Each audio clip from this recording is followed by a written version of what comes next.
Welcome to the Living the Dream podcast with Curveball. If you believe, you can achieve.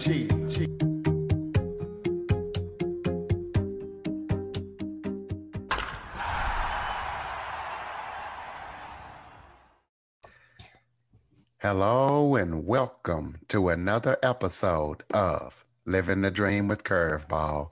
I'm your host, Curveball, and today I am joined by Jennifer Cunningham. She is going to talk about public bullying, cyberbullying, cancel culture, and workplace humiliation. So Jennifer, thank you so much for joining me today. Oh, it's great to be here. Thank you so much for the invitation. I'm looking forward to it. Can you start off by just giving everybody a little bit of background about yourself, maybe where you're from and anything else you might want people to know before we kick it off? Sure. So I'm coming to you from California, and I'm a California native.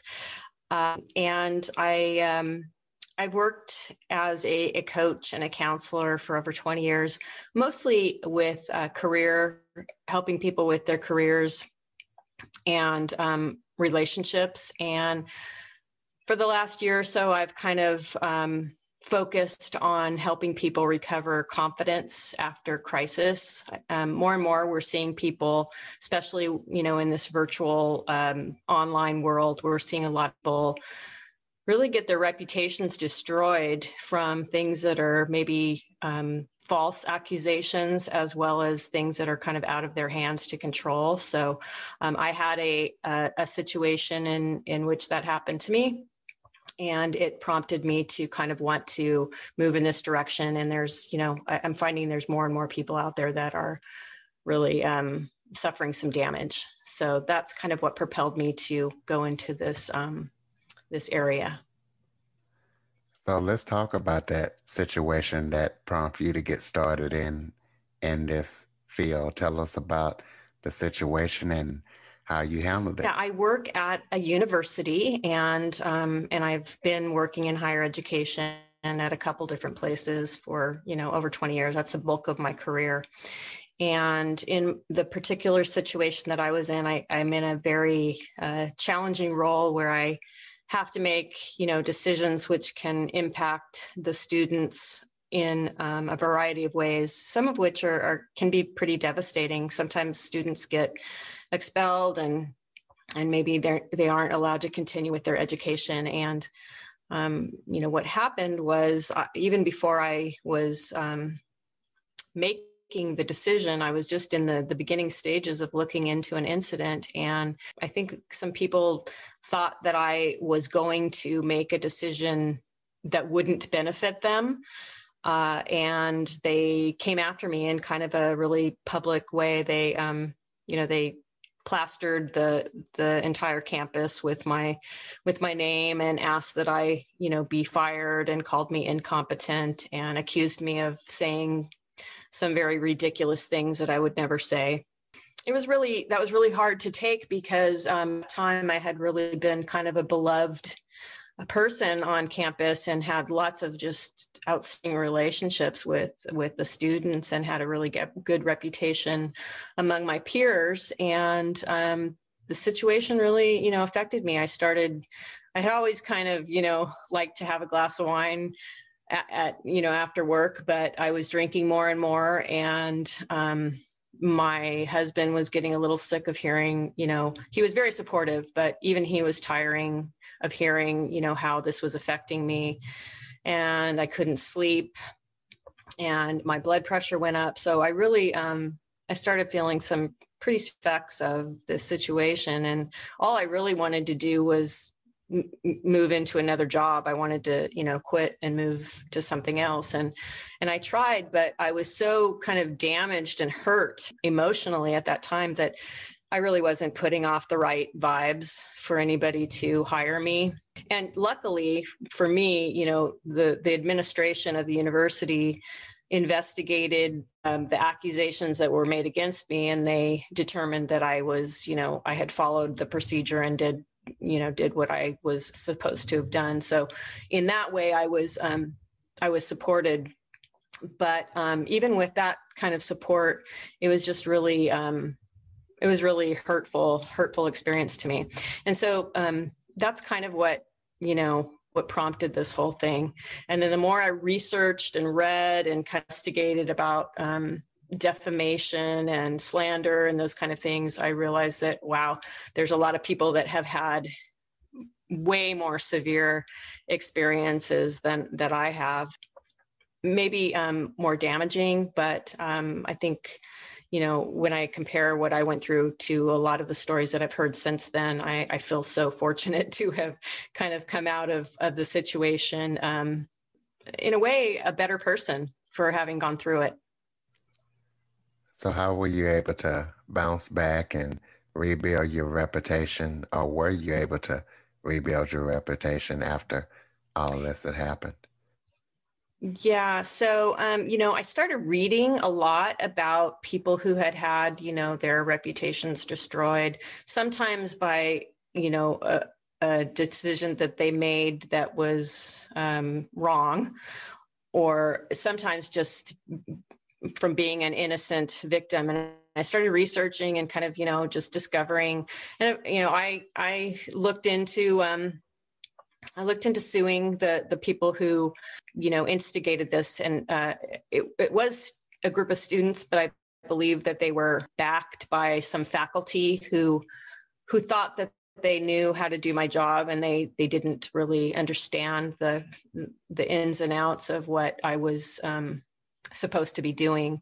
But their intentions may have been good in terms of wanting to support students, but they really didn't know the rules and what I was being charged to do. So started reading, and I did all the normal things that people do to try to kind of get through a situation. I meditated, and, I tried to slowly build my health back in terms of, exercising more and doing those, textbook things that everybody says to do to heal through experiences. But really what I think allowed me to recover the best was when I decided I am not going to let this situation define me. And there's a man who did this documentary. His name is Bryanson, and he made this documentary film, interestingly enough, about mass incarceration, particularly of African-American people. These were often wrongly accused people that were spending years behind bars. He did this documentary about them called Just Mercy. And I use his quote all the time because his quote is, "We're not the worst things that we've ever done." And then I kind of add on to that my own piece, "And we're not the worst thing that's ever happened to us." So when I, started getting my confidence back, I decided I'm not going to let the situation define me. And there's kind of a psychological term called post-traumatic growth.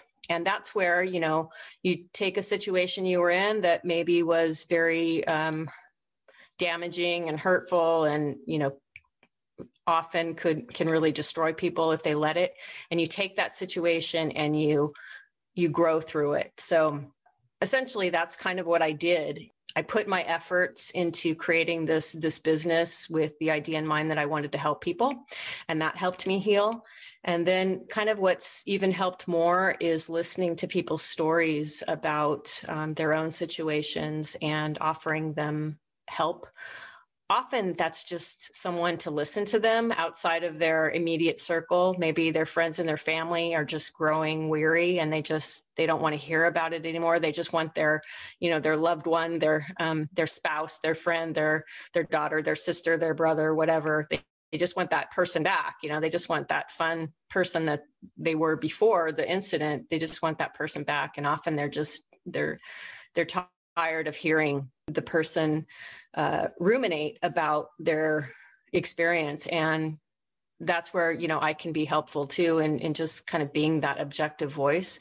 And through hearing about other people's experiences, that allowed me to kind of take a step back and say, wow, I'm, even though what I went through was tough, it's really, you know, it could have been so much worse, or there's so many people that have had, you know, worse experiences than I have had. So I think that answered your last question.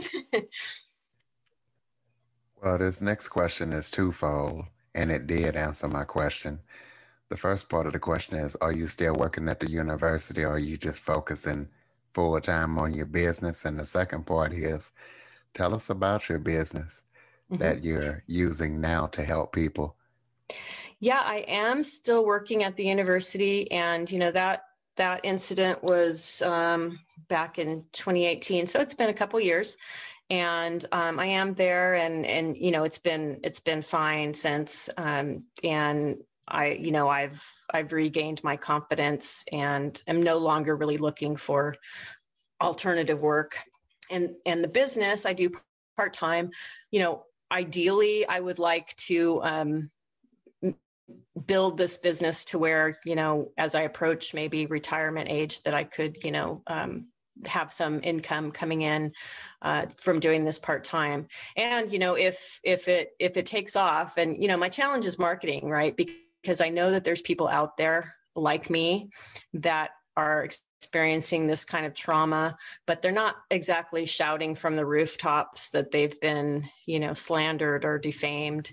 And so finding them, and, you know, they may be a little hidden, has been kind of my marketing challenge. But, you know, I would love nothing more than to be doing this full time and have this replace my, you know, my full time income. Not quite there yet. And that's okay, because moving slowly is, you know, is helping me kind of frame what it could look like, you know, moving forward. So I'm okay where I'm at, and I thank you for asking that question. Well, tell us about the projects that your company is working on at the time, and any upcoming projects that you guys have coming up.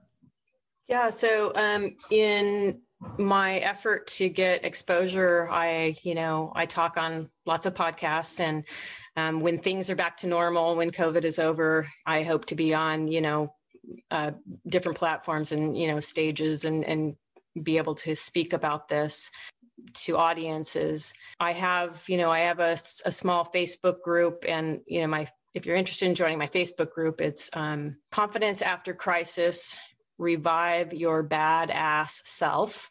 And that's kind of just a support group for people that may be just looking for, you know, some other people who can identify with what they've experienced.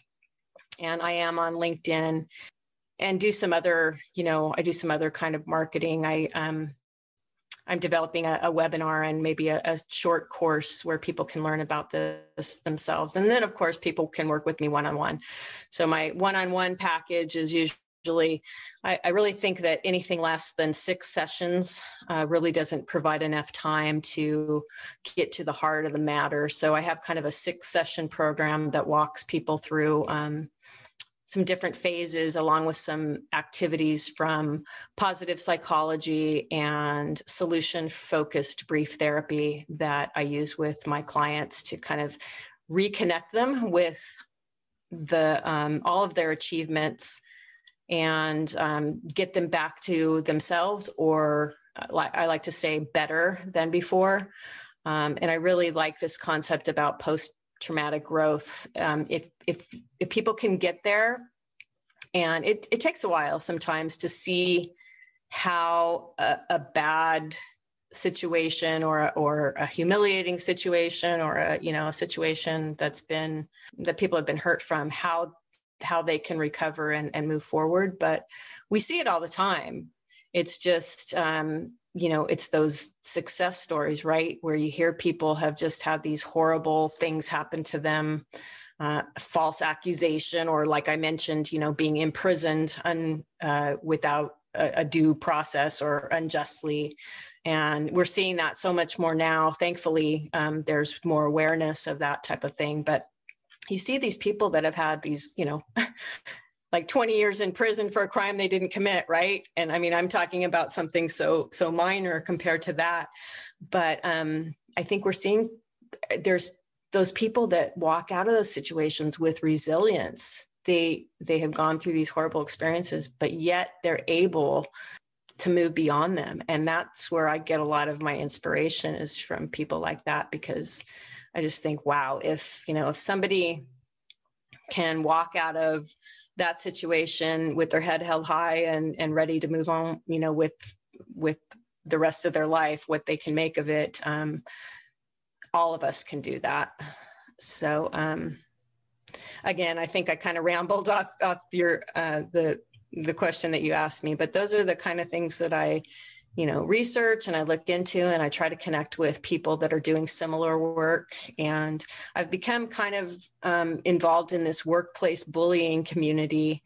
And that really wasn't how I described what happened to me, but in researching what happens to a lot of people in the workplace and being bullied in the workplace. And, we use that word bullying, and we sometimes we think of like little kids on the playground, but it's a real thing that happens in a lot of workplaces. And what I realized is that, that may not have been my exact experience, but a lot of the ramifications, or a lot of the ways I was impacted, were very similar to those that are in workplace bullying situations. And, in the US, we really don't have laws around workplace bullying. We have lots of laws around harassment and discrimination and that type of thing, but it's really hard to prove bullying. And, but it happens a lot. So, it's been really, inspiring for me to be connected with that group of people. But I like to talk to people that are working in similar areas, whistleblowing, at workplaces and so forth. So just trying to connect with people and get my, share what I have to offer, and hopefully people, that need help can find me. What do you feel about this new thing called cancel culture? That's become really, really relevant these days. It's a double-edged sword, I think, because depending on what side you are of a particular issue, you can be seen as, if you're saying what you want to say, but one half of that group doesn't like what you say and then automatically, cut you off. Are we really getting anywhere? Are we having any dialogue?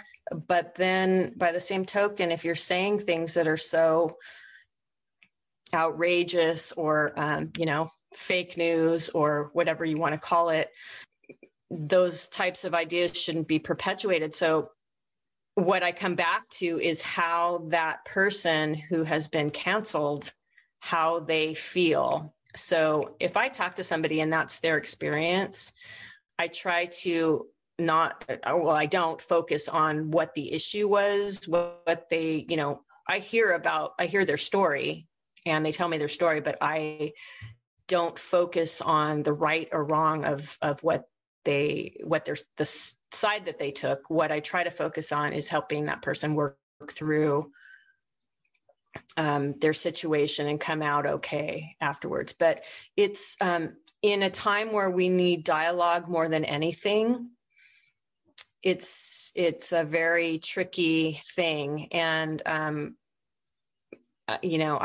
personally, I don't know where to be with that, because I hate that people can share these outrageous claims about things like, the whole QAnon thing is really strange to me. But I also think, okay, none of us have all day to research news items. If we hear something on the news, I know I don't have time to, spend my day trying to dig for the original source of that information and, decide whether it's true or not. I try to do a little bit of, fishing around when I hear something to see the likelihood that it's true, but we can't do that. I mean, usually you just have to pick 3 or 4 sources that you trust and go with what they say, because that's their job, is to dig around and look for the truth.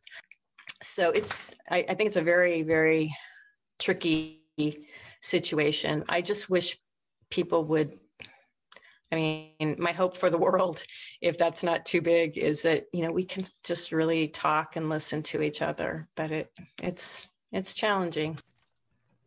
It definitely is. Tell us about your website, and have you ever thought about writing a book or doing your own podcast? Oh, yeah, that's great. So no, book writing probably isn't my thing. I write some blog articles, but the idea of a book sounds too overwhelming. I don't think I would ever get it done. I might be able to write like a little pamphlet or some small bites of information. I initially tossed it around the idea of doing a podcast, and I think if somebody wanted to run with this, I think it would be so interesting. But a podcast where people come on and actually share these types of horror stories, and and people can listen to the other person's situation or what they experience. I think that would be fascinating.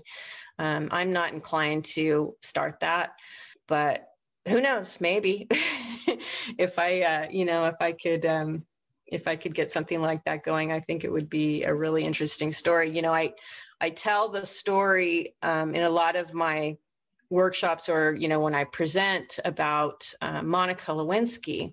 And if you're too young, you may not know, but Monica Lewinsky was a woman who had an affair with the then president of the United States, Bill Clinton. She was really kind of patient zero in terms of her reputation being destroyed very quickly over social media, because she was this young person, this woman that was half the age of the president, and overnight she became known as a slut and a homewrecker, and she was just this little kid. I mean, she was a child. She was I think 19 or 20 years old, and yet, I mean, I can't even imagine being her at that age and having her whole, life turned upside down in a major, major way. Yet she came through it. And she actually now has, I think, I think she's done some fashion work in fashion. And she also is an advocate for online bullying and this type of thing. And I admire her so much, and, and just what she overcame. But those are the kind of stories, and I could go on and on. I could tell you, a million stories of things that I've heard that have happened to people. They're just, I find them fascinating, and one hand so sad, because a lot of times these people are just like totally innocent, and just somebody didn't like them and decided to destroy their lives. It's really a shame. And then, the last thing I think you asked me, Curtis, was where could people find me, or my website. So reputationrepaircoach.com is my website. And I would love to, if you're experiencing this type of thing, or, someone that needs help and support, there's nothing that I find more rewarding than doing this kind of work. Maybe you could start a blog, the Reputation Repair blog. That would be something yeah. cool. There's lots of things I could be doing. Absolutely. But I like that you're suggesting them, because it makes me think, oh, okay, yeah, maybe I should look into that. So thank you, Curtis. No problem. Do you have any final thoughts before we close out for the audience? Yeah, I would just, leave your audience with the idea that, I go back to that quote, we're not the worst things we've ever done or the worst thing that's ever happened to us. So now is always a time to, make yourself better and recover if you need to. If there's anybody out there that's hurting really bad, because sometimes these situations can really drive people over the edge, and they take their own lives. So I appreciate so much you giving me this time on the web, on your podcast, and talking about such an important issue. And I just, I thank you. Ladies and gentlemen, Jennifer, the Reputation Repair Coach, Cunningham. Jennifer, thank you so much for joining me today. My pleasure, Curtis. Thank you. And listeners, please be sure to follow, rate, review, and share after listening. For more information on the Living the Dream podcast, visit www.djcurveball.com. Until next time, stay focused on living the dream.